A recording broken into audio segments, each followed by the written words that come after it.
So finally the D day is here. कल आपका civil services prelims का exam है, जीएस और सीसैट। कई महीनों से आप लोग तैयारी कर रहे हो। इनफैक्ट जो बच्चे मेरे साथ जुड़े हैं वो तो पिछले 6-8 महीने से लगातार एमसीक्यूज प्रैक्टिस कर रहे हैं, थ्योरी को रिवाइज कर रहे हैं। एंड आई एम श्योर कि आप लोग अंदर से कॉन्फिडेंट ज़रूर होंगे।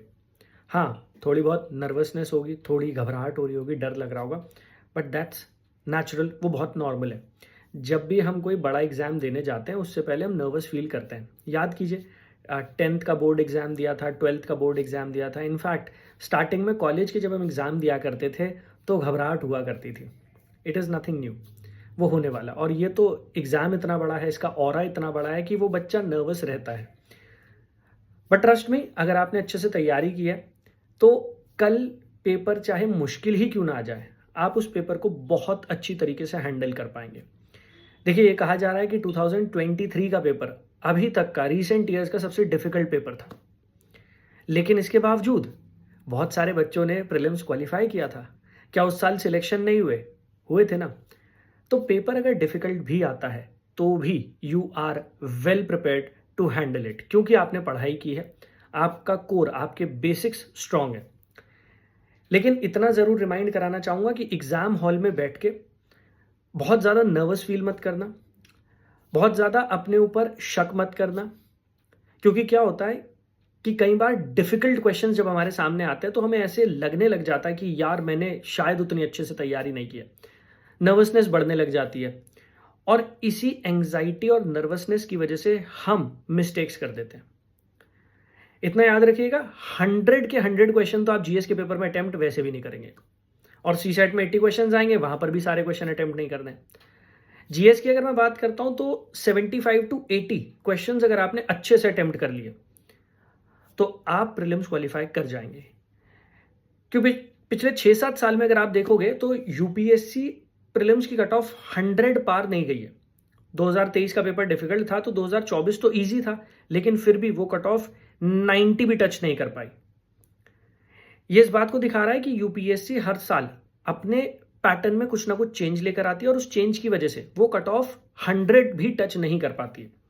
तो याद रखिएगा, पेपर अगर इजी भी आता है तो भी 100-105 ये मैक्सिमम कट ऑफ जा सकती है, क्योंकि जो एक नया पैटर्न यूपीएससी लेकर आई है, नए टाइप से क्वेश्चन पूछ रही है, ऑप्शंस चेंज कर दिए हैं, क्वेश्चन पूछने का फॉर्मेट चेंज कर दिया है, एलिमिनेशन टेक्निक बहुत मिनिमाइज कर दिया है। हालांकि मैंने एक वीडियो बनाई थी जहां पर मैंने आपको 11 टेक्निक्स समझाई थी, जिसमें एलिमिनेशन टेक्निक के साथ साथ और भी बहुत सारी टेक्निक्स थी जिनका आप इस्तेमाल कर सकते हैं एग्जाम हॉल में बैठ के।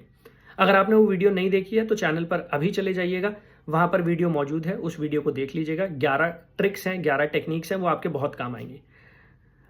और पढ़ाई अच्छे से की है तो आपकी नॉलेज और ये टेक्निक्स दोनों मिलकर आपको 100 के पार तो पहुंचा ही देगी।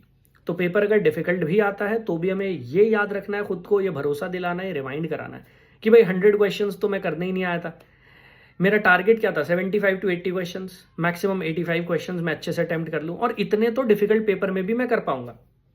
क्योंकि पेपर कितना ही डिफिकल्ट क्यों ना हो, polity, geography, economy, environment, science, current affairs और मॉडर्न हिस्ट्री, चलिए एंशंट, मिडाइवल, आर्ट और कल्चर, कई बार बच्चों को वो डिफिकल्ट लगता है सेक्शन, लेकिन ये 6 सेक्शंस जो मैंने आपको काउंट करवाए, इनसे तो कम से कम 80 to 85 क्वेश्चन, बल्कि 90 क्वेश्चन तक पूछे जाएंगे ना।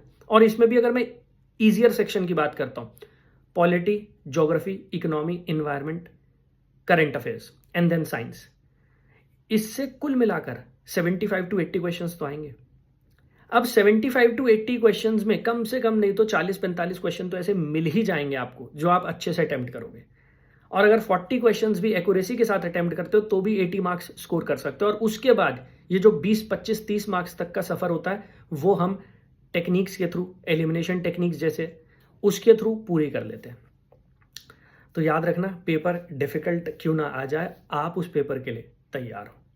इसके साथ साथ कल एग्ज़ाम सेंटर के लिए थोड़ा जल्दी निकलना। कई बार बच्चों को ऐसा लगता है कि चलो संडे है, इतना ट्रैफिक नहीं होगा, बट ट्रैफिक जैम्स मिल जाते हैं और फिर आप लेट हो जाते हो।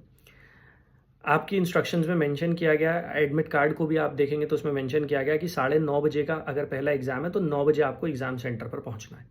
तो मेक श्योर आप आधे घंटे का वो मार्जिन ज़रूर लेकर चलें। और अगर आपका एग्ज़ाम सेंटर किसी मेट्रो सिटी में जैसे दिल्ली, तो यहाँ बहुत ट्रैफिक होता है, तो इसी वजह से जल्दी निकलिएगा। दूसरी बात, जीएस का पेपर जैसा भी हो, आपके अकॉर्डिंग वो अच्छा हो या बुरा हो, उस पेपर के बाद अपना मूड ख़राब नहीं करना है। पेपर के तुरंत बाद उसे इवैल्यूएट करने मत बैठ जाना, क्योंकि उसके बाद आपका सीसैट का भी पेपर है।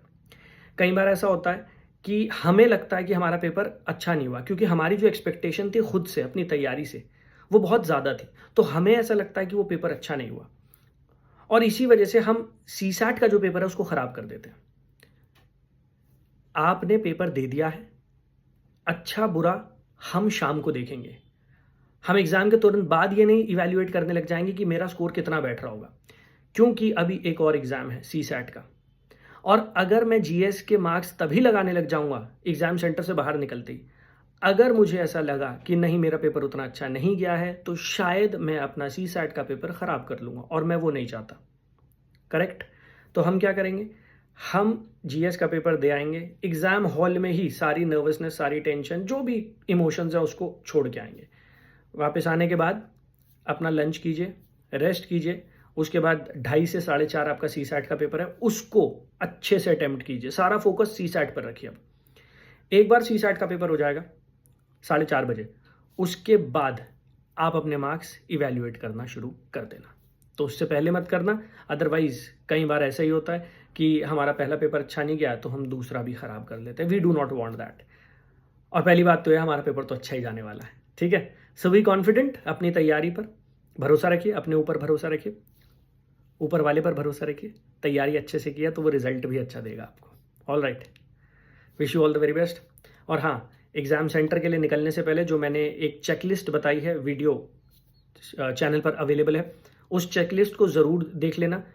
मेक श्योर कि आपने अपना एडमिट कार्ड रख लिया हो, मेक श्योर कि आपने फ़ोटो आइडेंटिटी कार्ड रख लिया हो। अगर आपकी फ़ोटो एडमिट कार्ड में प्रॉपरली नहीं दिख रही है, अगर उसमें नेम और डेट मेंशन नहीं है, तो आपने 2 पासपोर्ट साइज़ फ़ोटोग्राफ अलग से रख लियो।